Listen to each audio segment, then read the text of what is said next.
She was the dirt under their claws, the omega they called worthless. Serafina was rejected, humiliated, and cast out into a blizzard by the very Alpha who was supposed to protect her. They sent her out to die. But when she found a stranger, a dying black wolf, freezing in the snow, her pack's greatest sin became her destiny. She didn't know he was the king. She only knew he needed her. This is the story of how the weakest wolf in the pack saved the most powerful man in the world, and how 10 miles of ice and agony changed everything. The Shadowfang pack was built on strength, and Serafina had none. She was an omega, the lowest of the low, a rank that was less a position and more a sentence.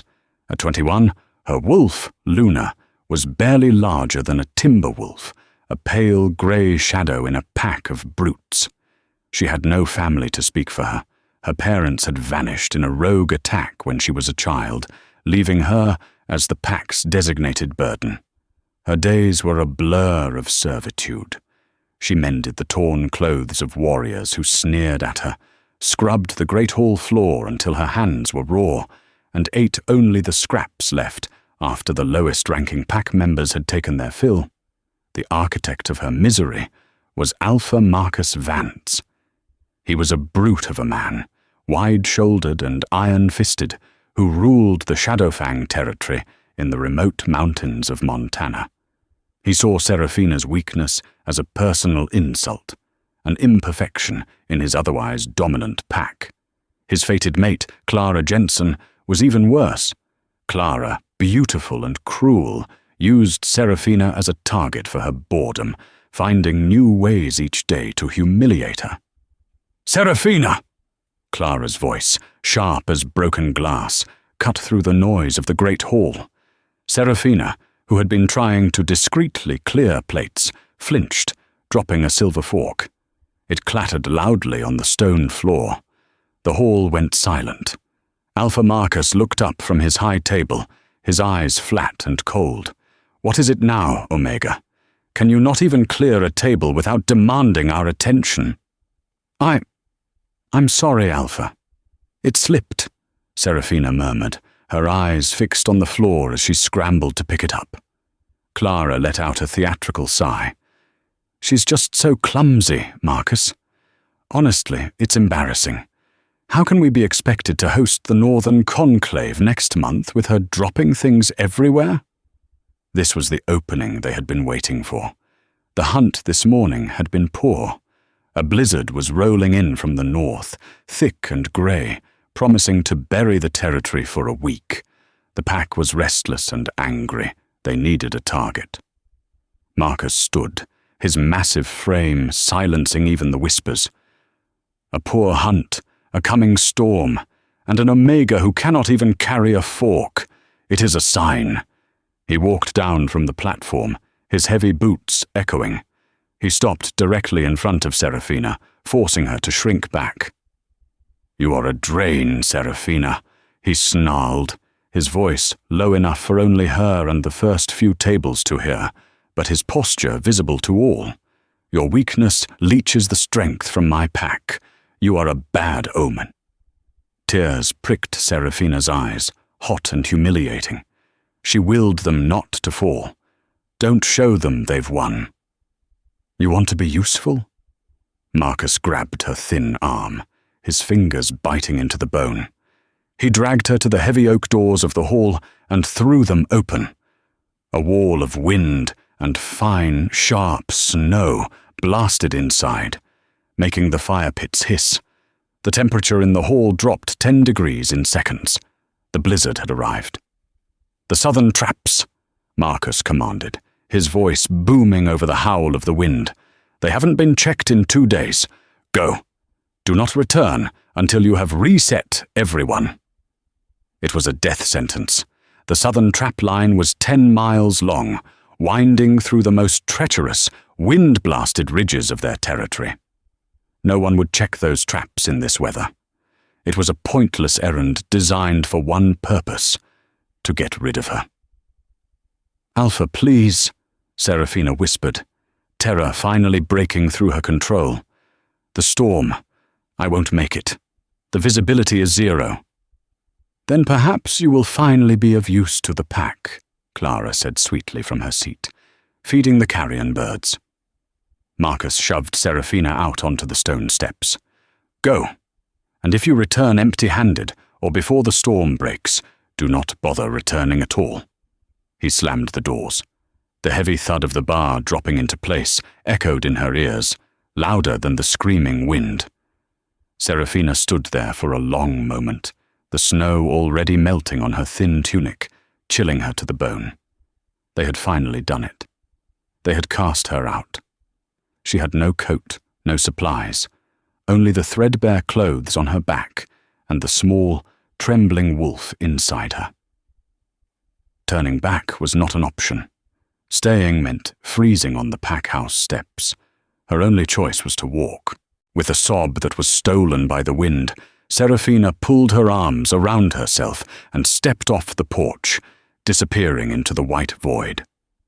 She was rejected, outcast, and walking to her death.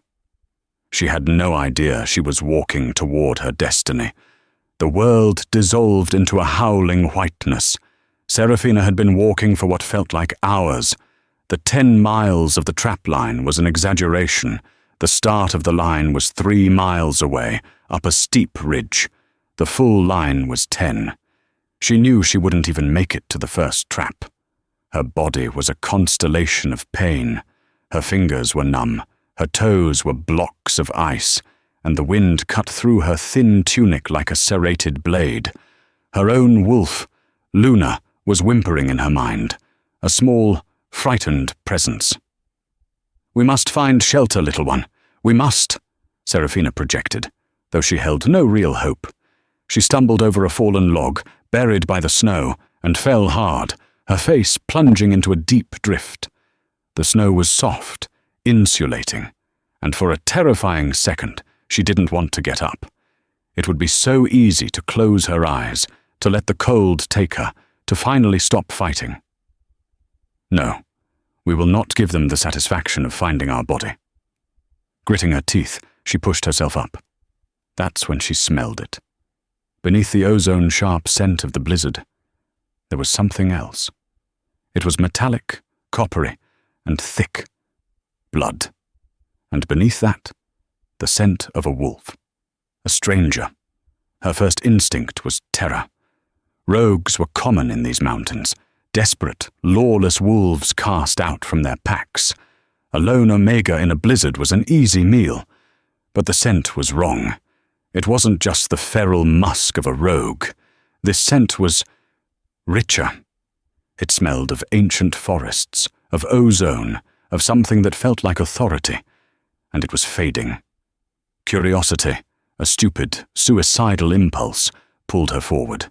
She staggered through the trees, following the scent trail until she found its source.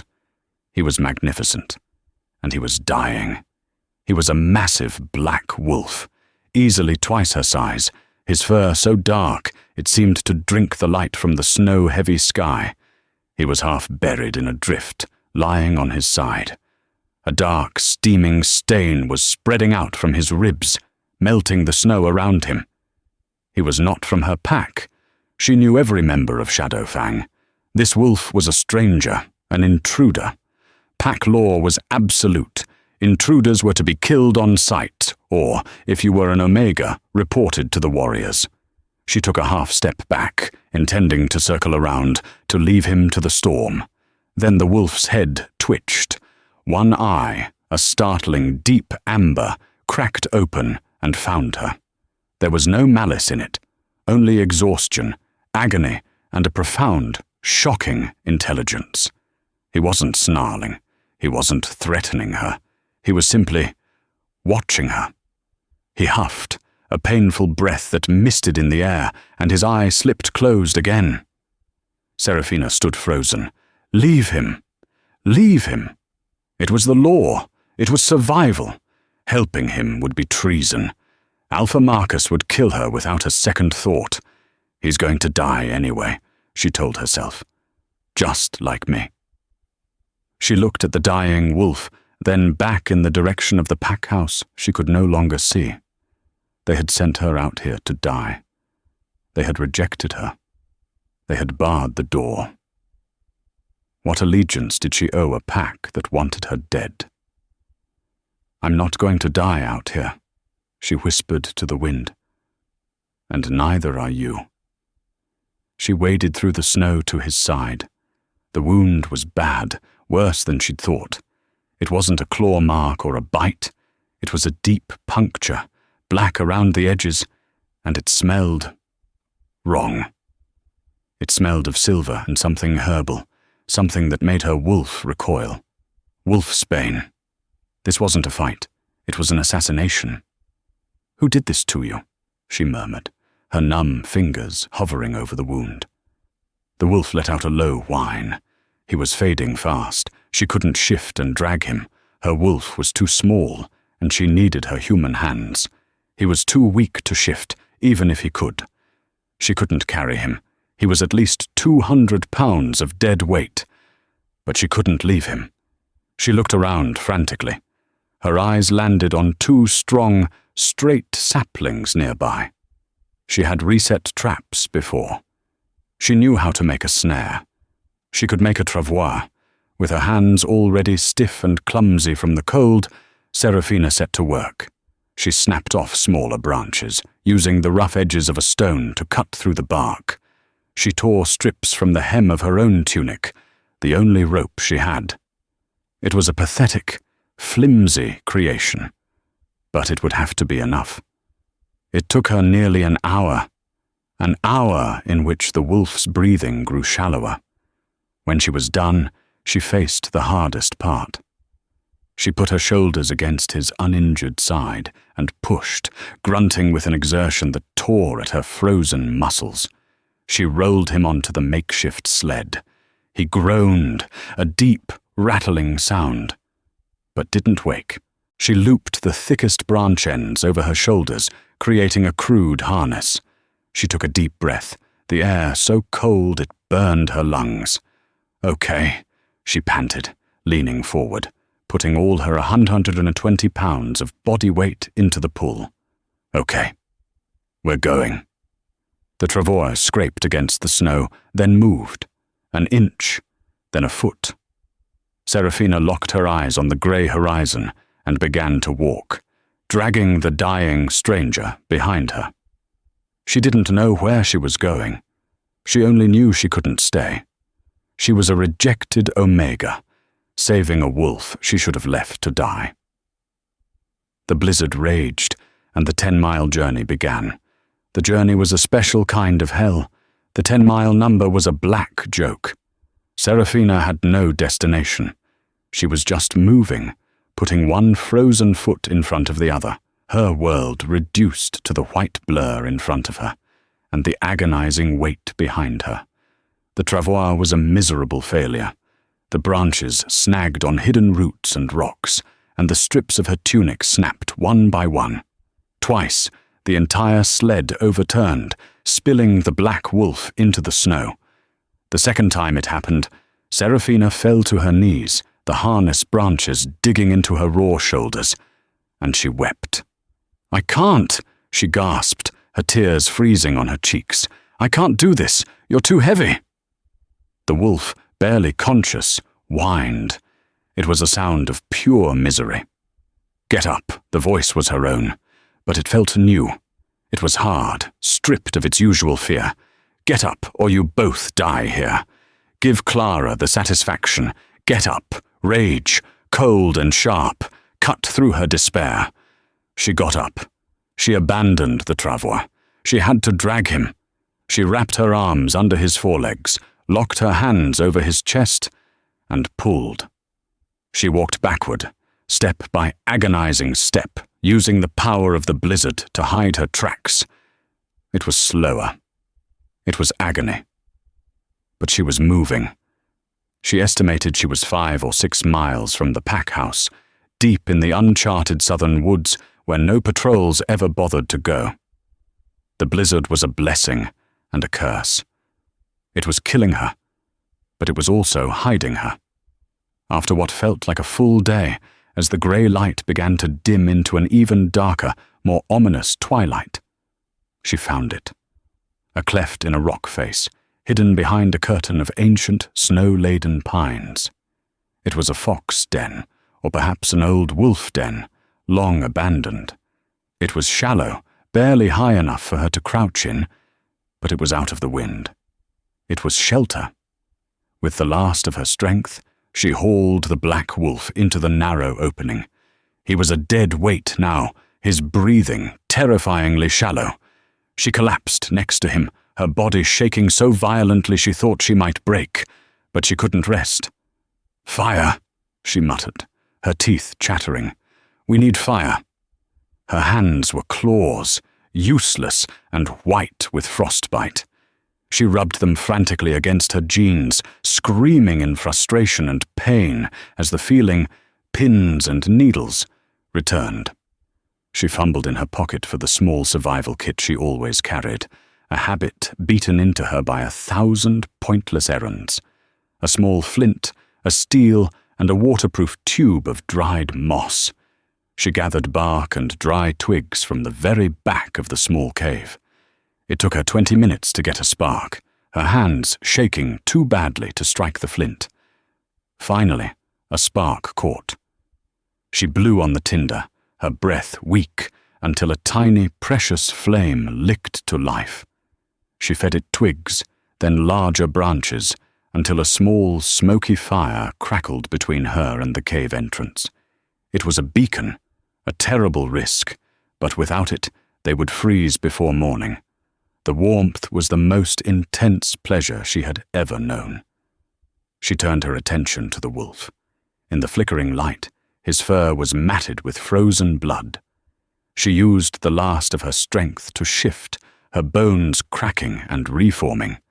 Her small grey wolf, Luna, emerged, shivering.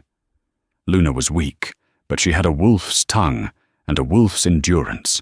She lay beside the great black wolf, pressing her small body against his, sharing her meager warmth.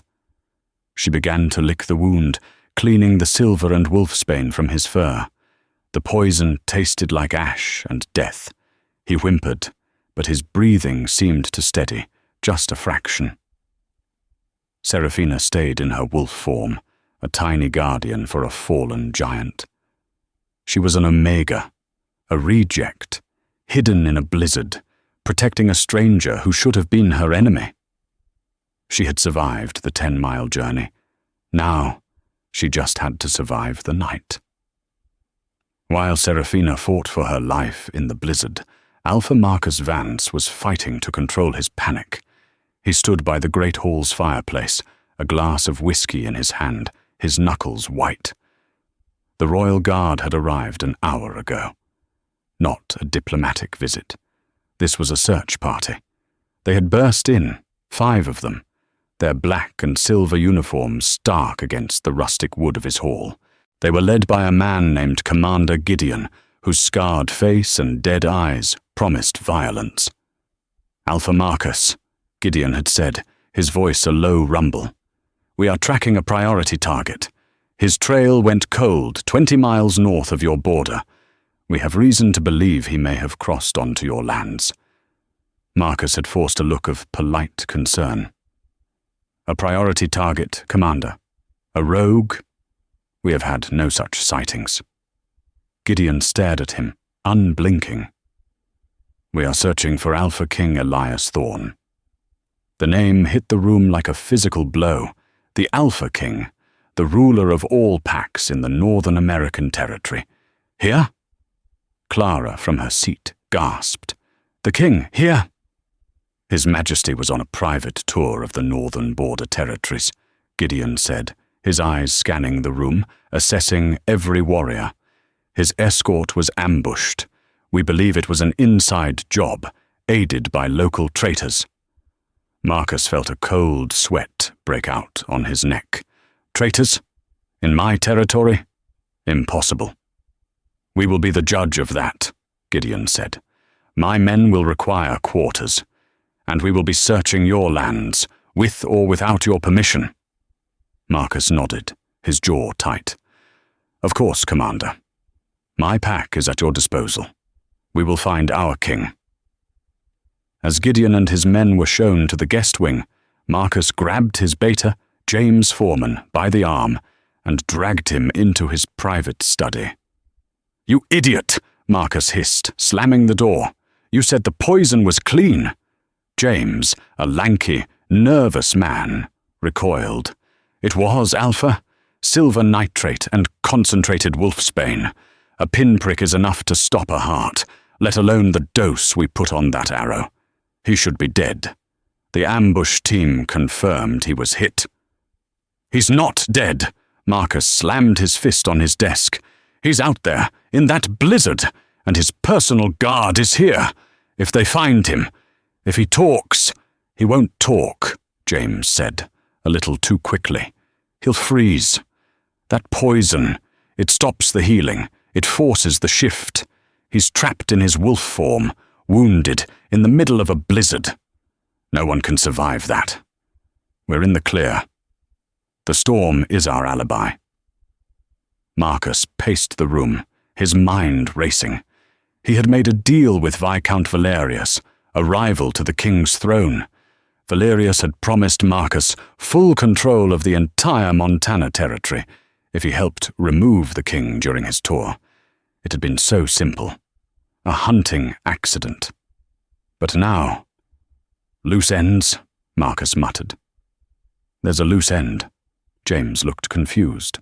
"What? The ambush team is gone, back to Valerius. My patrol found the king's dead escort. We're clean." "The Omega!" Marcus snarled, grabbing James by the collar. "Seraphina, I sent her out, to the southern trap lines." "Her?" James laughed, a nervous, high-pitched sound. "She'll be a block of ice by now, Alpha. She's not a problem." "She's a witness," Marcus corrected him, his eyes wild. "The southern line passes near the ambush site. What if she saw something? What if she finds him? That pathetic, bleeding heart. She'd try to help." The thought of his entire plan being ruined by the one person he considered less than dirt was too much. "Get your patrol," Marcus ordered, his voice deadly calm. "Go find her. Use the search for the king as your excuse. Tell Gideon you're helping. Find her, James. And if she's not alone, you silence them both. Make sure the blizzard buries the evidence." James swallowed, his bravado gone. And if we find the king?" "Then you finish the job you were paid to do," Marcus said, turning to look out the window at the white, swirling abyss.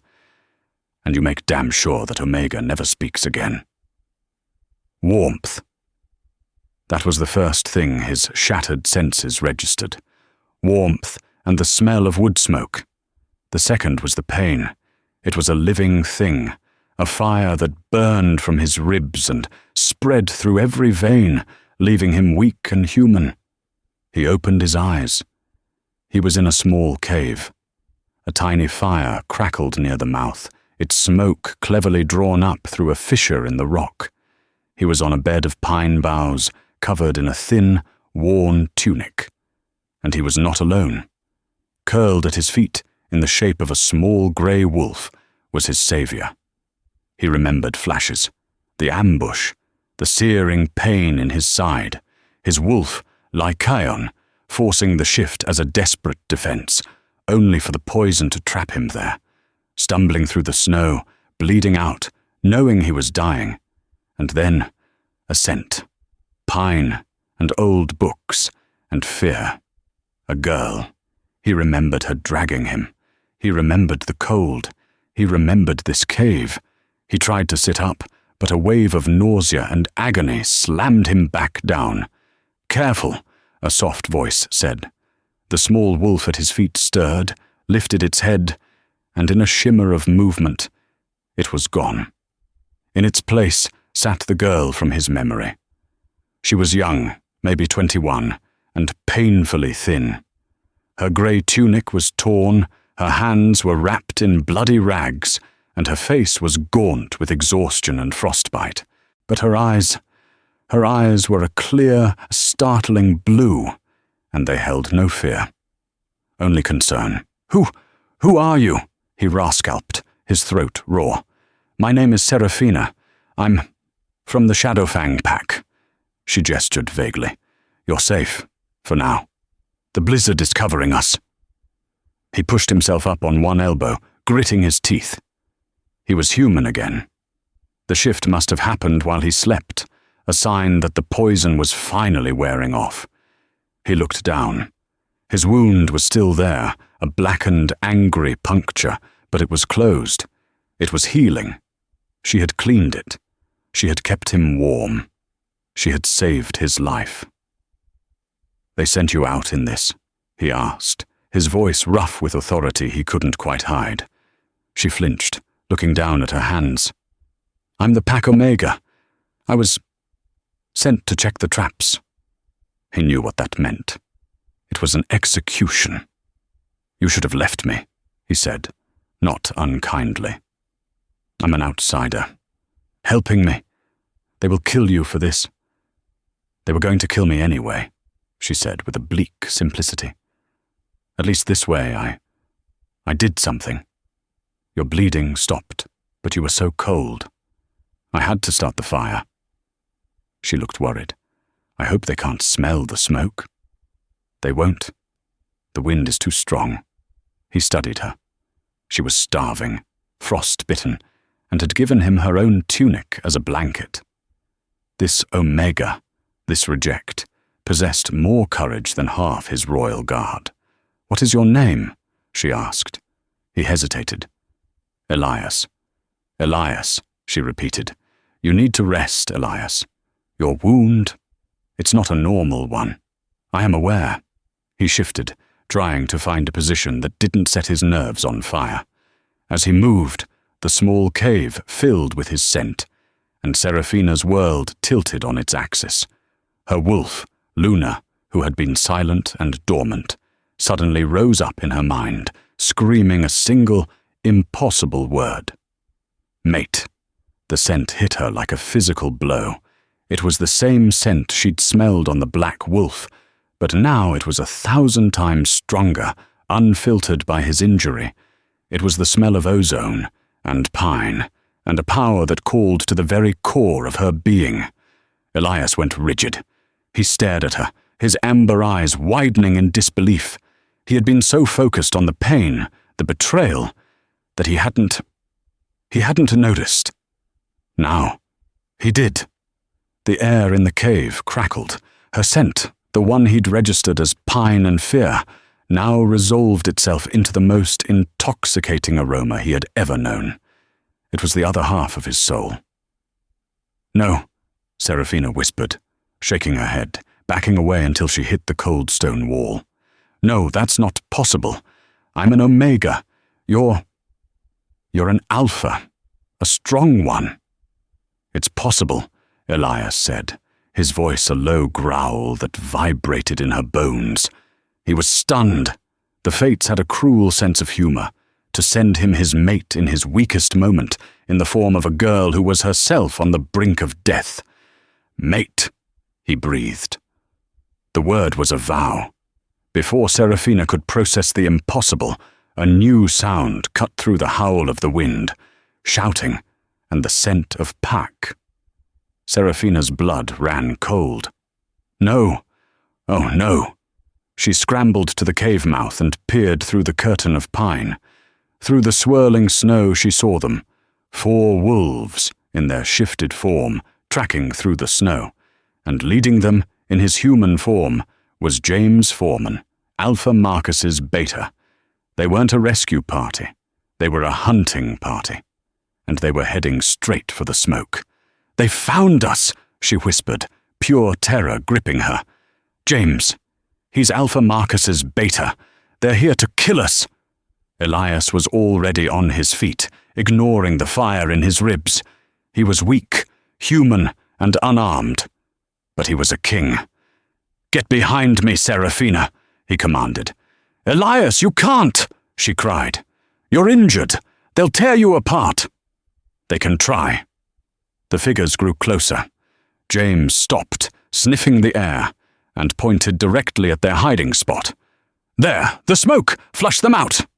The 4 wolves bounded forward, snarling, their claws tearing at the snow. Seraphina grabbed a thick, burning branch from the fire. The only weapon she had. Elias shoved her behind him, just as the first wolf, a huge grey brute, burst into the cave. The cave exploded into violence. The first wolf lunged for Elias. Even injured, the king's reflexes were supernatural. He sidestepped, grabbing the wolf by the scruff and slamming its head into the stone wall with a sickening crack. It fell, stunned. A second wolf barreled in, claws extended. Elias met it head-on, but his injured side screamed in protest. The wolf's claws raked his chest, sending him staggering back. "Elias!" Seraphina screamed. James Foreman appeared at the cave mouth, his face a mask of shocked fury. He hadn't expected the stranger to be human. He'd expected to find Seraphina huddled over a half-dead wolf. "Kill him!" James roared at his warriors. "Kill them both!" The third and fourth wolves, seeing their target was human, shimmered and shifted, their bones snapping as they reverted to their bipedal forms. They were now 2 large, muscular warriors against 1 injured man and a terrified Omega. "Omega!" James sneered, pulling a long, silver-edged knife from his belt. "You should have died in the snow. Alpha Marcus is going to be so disappointed I have to get blood on his territory." He lunged, not at Elias, but at Seraphina. Elias roared. It was not a human sound. It was the sound of a king, a primal claim of possession and fury. He launched himself through the second wolf, tackling James to the ground. The force of the impact sent them both skidding out of the cave and into the snow. Inside the cave, Seraphina was left with the 2 warriors. They advanced on her, their eyes promising a painful end. "Pathetic," one of them, a man named Thomas, spat. "Saving a rogue. You've dishonored us all." Seraphina was shaking, but the burning branch was still in her hand. "He's not a rogue," she said, her voice small but fierce. "He's about to be a corpse." As Thomas lunged, Seraphina did the only thing she could. She thrust the burning end of the branch forward, straight into his face. He shrieked, stumbling back, clutching his eyes. The other warrior, stunned by her audacity, hesitated. That second was all she needed. Seraphina, driven by an adrenaline she'd never known, grabbed a heavy rock from the cave floor and brought it down on the back of his head. He crumpled. Outside, the fight was more brutal. Elias was a master combatant, but James was desperate, and Elias was bleeding freely. James had the silver knife and aimed for the original wound, trying to reopen it. "You should have died, Your Majesty," James panted, straddling Elias's chest, the knife raised for a final, killing blow. "Viscount Valerius sends his regards." Elias caught his wrist, his muscles straining. The silver burned his skin. The blade inched closer to his throat. "James," a new voice bellowed, shaking the very trees. "Stand down! By order of the king!" James froze. Through the blizzard, 5 figures emerged, clad in the black and silver of the Royal Guard. Commander Gideon was in the lead, his sword drawn. James's face went white with terror. He had been so focused on the fight, he hadn't heard their approach. "Treason," Gideon stated, his voice flat. He kicked James in the ribs, sending him sprawling off Elias. In seconds, the Royal Guard had James pinned, his arms bound, the silver knife kicked away. Gideon rushed to Elias's side, helping his king to his feet. "Your Majesty, you are wounded." "I will live," Elias grunted, clutching his side. He looked at the cave, his expression desperate. Seraphina stumbled out of the cave, covered in soot and blood, but walking. The relief that washed over Elias's face was so profound, it stole her breath. He ignored his commander, ignored his wounds, and strode to her. He put his hands on her arms, his amber eyes searching hers. "Are you hurt?" "No," she whispered, her legs threatening to give out. I don't think so. The others, in the cave." Gideon and his men secured the other 3 traitors, dragging them, bound and wounded, from the den. James, seeing his life was over, started screaming. "It was Marcus! It was Alpha Marcus! He made the deal with Valerius! He poisoned the king! He sent me to kill them! It was all him!" Elias looked at James, his eyes turning to chips of ice. "Gideon, take this, Filth, and his men. We are returning to the Shadowfang Lodge. It seems I have a pack to cleanse." He turned back to Seraphina. He was the king. He was covered in blood, swaying on his feet, yet he was the most powerful thing she had ever seen. Gently, as if she were made of glass, he pulled off his own ruined cloak and wrapped it around her, pulling her against his uninjured side. "You're safe now, my brave mate," he murmured. "Let's go home."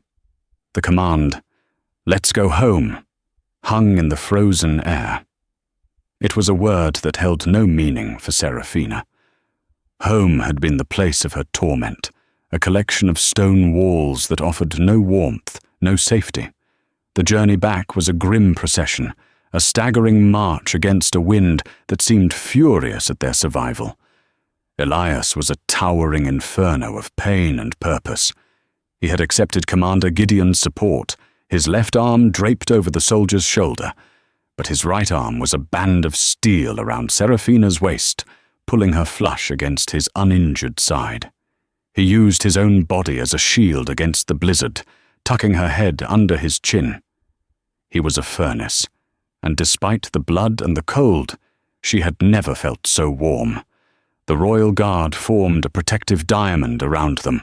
The traitors, James Foreman, and the 3 pack warriors were dragged behind, bound with silver-laced cuffs that sizzled against their skin, their whimpers of pain and terror stolen by the wind.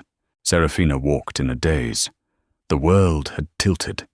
The man holding her, the man whose scent was now inextricably woven into her own, was the king, the alpha of all alphas. And he had looked at her, with her frost-bitten hands and torn tunic, and called her mate. The bond thrummed between them, a low, vibrating hum beneath her ribs. It was a bizarre and terrifying comfort. It felt like a lifeline in an ocean of impossible revelations. "You are shaking," Elias's voice rumbled, his chest vibrating against her ear. It was not a question. "I'm cold," she whispered, a half-truth. He paused, his entire procession halting. The guards stopped, their faces impassive. Elias looked down at her, his amber eyes searching hers in the swirling snow. "I will not let you be cold again."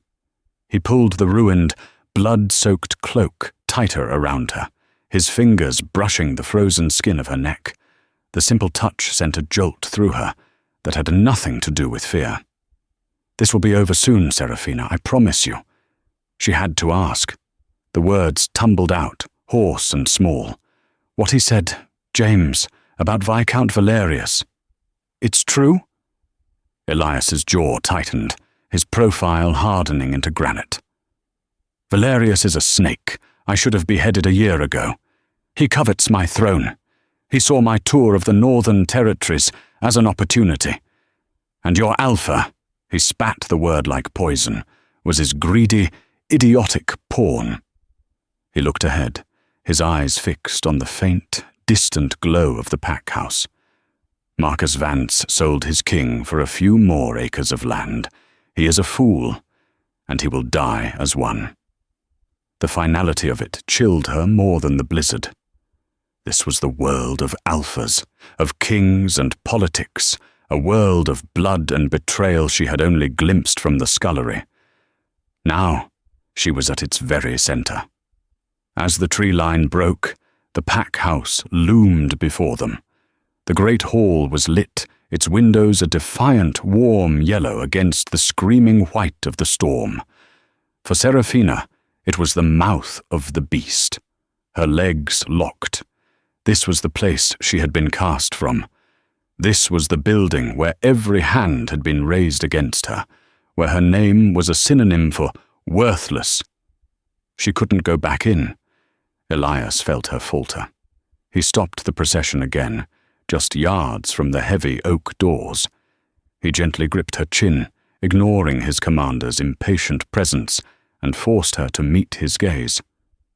"Seraphina," he said, his voice low and intense, cutting through the wind. "Look at me." She did, her wide, terrified blue eyes locking with his fierce amber. "You are not walking in there as their Omega," he commanded, not asked. "You are not their scapegoat. You are not their servant. You are walking in there as my Luna. You are my fated, and you are my queen. They will not touch you. They will not speak to you. They will not even look at you without my permission. The next person who raises a hand to you will lose it. Do you understand me?" She couldn't find her voice. She was the girl who reset traps, who scrubbed floors, who ate scraps. But the man in front of her, he was a king. And he saw her. She gave a single, shaky nod. "Good." His expression softened for a fraction of a second. "Hold your head high. You have earned it more than anyone in that hall." He released her chin and nodded to Gideon. "Open the doors. Let us see this traitor's face when he greets his king."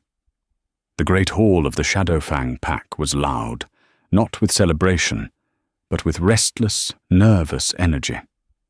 The blizzard had cooped up over 100 wolves, and the failed hunt had left them surly. Alpha Marcus Vance sat at the high table, a near-empty bottle of whiskey at his elbow, his face flushed. Clara sat beside him, filing her nails, her expression one of profound boredom and irritation. Crash! The heavy oak doors were thrown open with such force they slammed against the interior stone walls. The sound was a thunderclap that silenced the hall in an instant. Every head snapped to the entrance.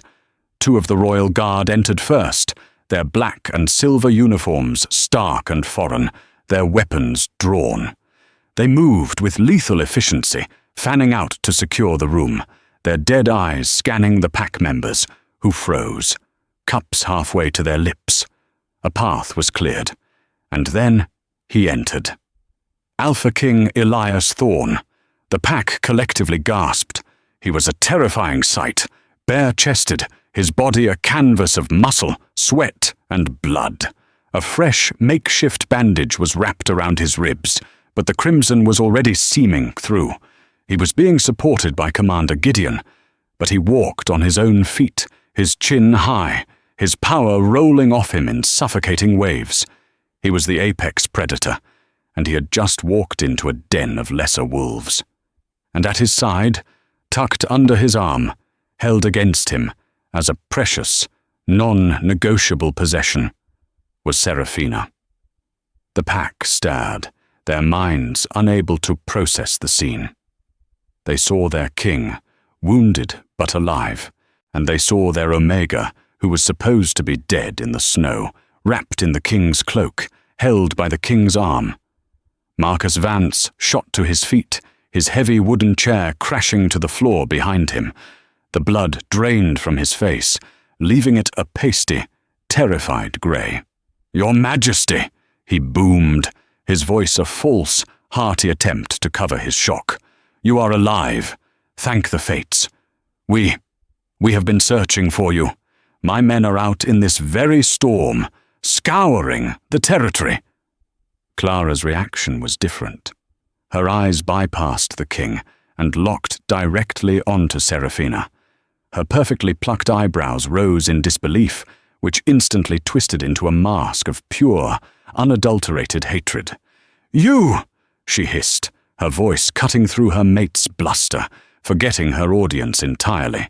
"What is that doing here? I thought you were—" "That," Elias's voice cut through the air, sharp and cold as the silver on his guard's blades, is a question you are no longer qualified to ask, Lady Clara. He didn't stop walking. With Seraphina held firmly at his side, he advanced, his heavy boots echoing on the stone. He didn't stop at the foot of the dais. He walked right up the steps, forcing Marcus and Clara to backpedal until he was standing in the Alpha's spot, looking down on the hall that had rejected his mate.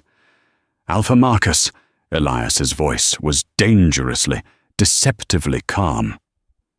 "You have played a very foolish game." I don't understand, Your Majesty," Marcus stammered, holding his hands up in a gesture of placation. "We are your loyal servants. My beta, James Foreman, he took a patrol to the southern ridge, looking for you." "He found me," Elias agreed, a cruel smile touching his lips. "He was very helpful." He nodded to Gideon. The commander barked an order. The main doors opened again. The two guards dragged in the 4 traitors. James, Thomas, Gregory, and Alistair were thrown, bound and soaking, onto the floor at the foot of the dais. They landed in a pathetic, whimpering heap at Marcus's feet. "James," Elias continued, "has been very forthcoming." He stepped down from the dais, walked to the cowering beta, and ripped the gag from his mouth himself. "He has confessed." James Foreman was hysterical, tears and snot freezing on his face. "He made me do it!" he shrieked, pointing a trembling, bound hand at Marcus. It was him. It was all Alpha Marcus. He made the deal with Viscount Valerius. He said the king was weak, that Valerius would reward us. He poisoned the arrow. He gave me the silver knife. He sent me to kill them both, to clean up the Omega problem and finish the king. Please, Your Majesty, I was just following orders." The pack's collective horror was a palpable thing. This was not just murder. This was high treason. "Lies!" Marcus roared, his face purpling. "All of it! You can't believe the word of a snivelling coward. He's lying to save his own skin." "He is," Elias agreed pleasantly, his voice conversational, as he began to circle the high table. "But the proof is not just in his words." He gestured to the bloody bandage on his own ribs. "This poison is a very specific blend of silver nitrate and concentrated wolfsbane, one favoured by Viscount Valerius's personal apothecary." He stopped, picking up the silver knife the guards had taken from James. "And this knife, which your beta tried to plant in my heart, bears the Shadow Fang forge mark. A bit clumsy, Marcus. You're getting sloppy." He stopped directly behind Clara, his voice dropping to a predator's growl. "And then there is the matter of motive. Why send a loyal beta to kill your king, unless you had already tried and failed, and needed to silence the only witness?" He moved to stand beside Seraphina again, his hand resting protectively on her shoulder. "He wasn't sent to find me. He was sent to find her, because you, Marcus, in your arrogance, sent her to the exact location of your ambush. You sent this Omega to her death, believing she would freeze before she ever reached the first trap. A perfect, clean disposal." Elias leaned in, his face inches from Marcus's. "You just didn't count on her surviving. You didn't count on her strength.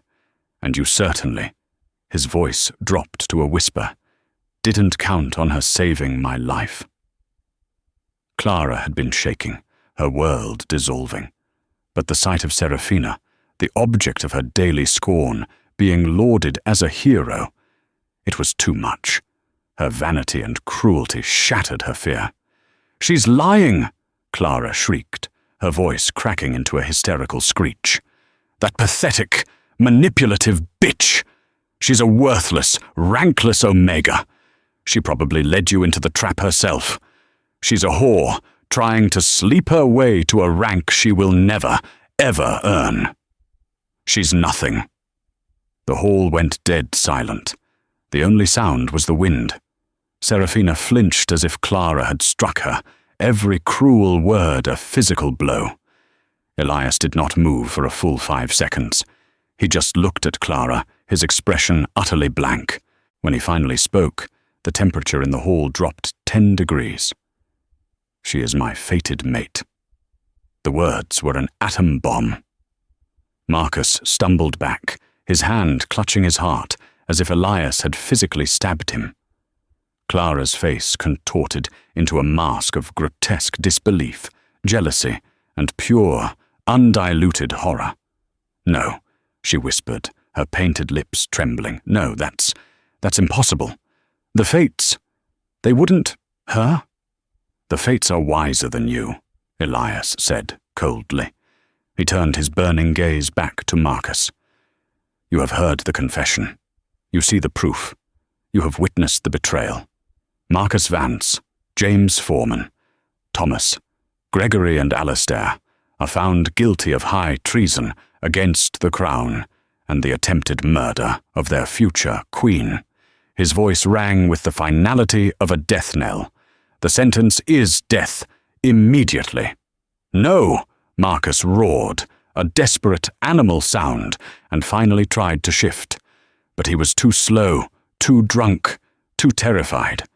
Before his bones could even begin to crack, Gideon was on him. A heavy, silver-laced chain was thrown around his neck, and he was hauled to his knees, choking, his eyes bulging. "Take them outside," Elias commanded. "Let the blizzard be the last thing they feel." The royal guard was efficient. They dragged the 5 men, Marcus now limp, the others weeping and begging, out of the hall and into the storm. The pack listened in horrified silence.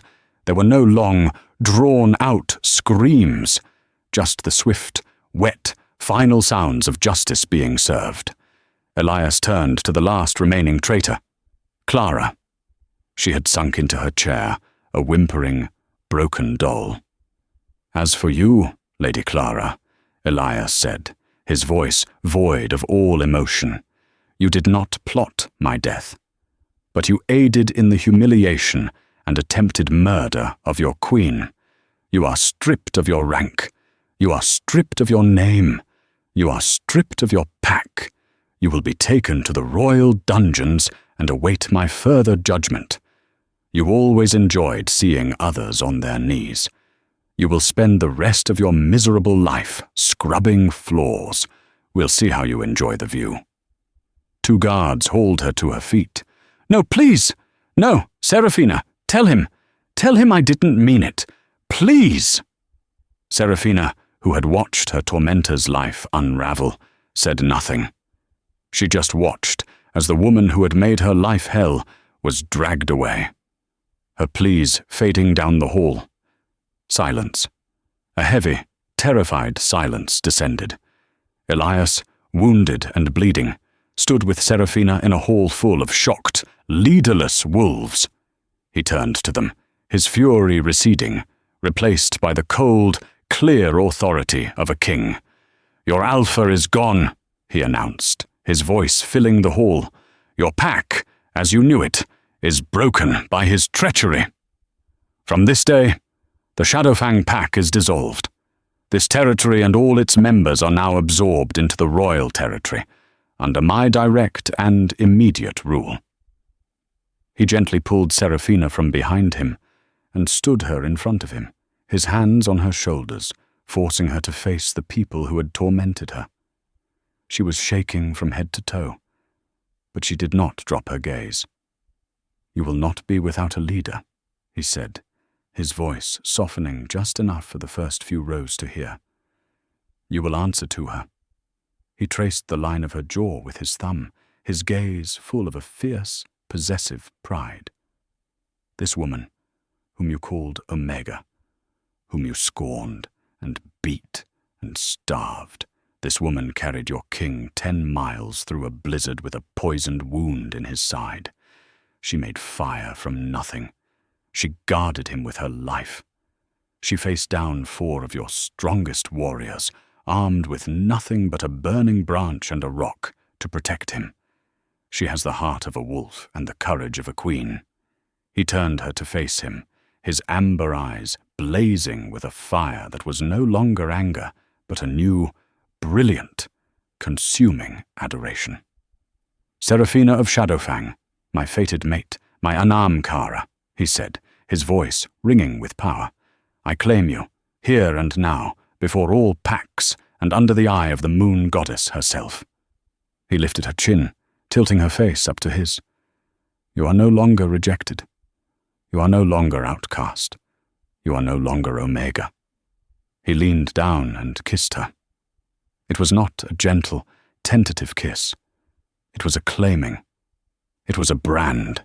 It was a promise of protection and a vow of possession. It sent a jolt of pure, golden energy through Seraphina, a warmth that traveled from her lips to her toes, healing the frostbite on her soul and chasing out the last shadows of her old life. The pack, watching, gasped as a faint, golden aura, the visible light of a formal mate bond, shimmered around the pair for a split second. When he finally broke the kiss, he rested his forehead against hers, his voice for her ears only. "You are safe, my heart. I have you." Then he turned them both to face the pack, his arm a band of steel around her waist, an unmovable, undeniable support. Seraphina stood, not as an Omega, but as a survivor. As his. "You will kneel," Elias commanded. One by one, like stalks of wheat in a field, the wolves of the former Shadowfang pack dropped to one knee. "You will show your new Luna the respect she has earned," he declared. "You will greet your queen." And so, Seraphina's life began. She went from the floor of the pack house to the throne of the territories. The hands that were raw from scrubbing floors were now adorned as the Luna Queen. Her story teaches us that true strength isn't about your rank, your power, or what others call you. It's about the choices you make when you have nothing left to lose. It's about the courage to show kindness, even to a stranger, and the resilience to survive the storm. They called her worthless, but the king called her his mate. Thank you so much for listening to this story. If you felt that surge of justice and that warmth of fated love, please show your support. Hit that like button, share this story with someone who needs a reminder of their own strength, and subscribe to the channel for more stories where the underestimated find their true destiny. We'll see you in the next one.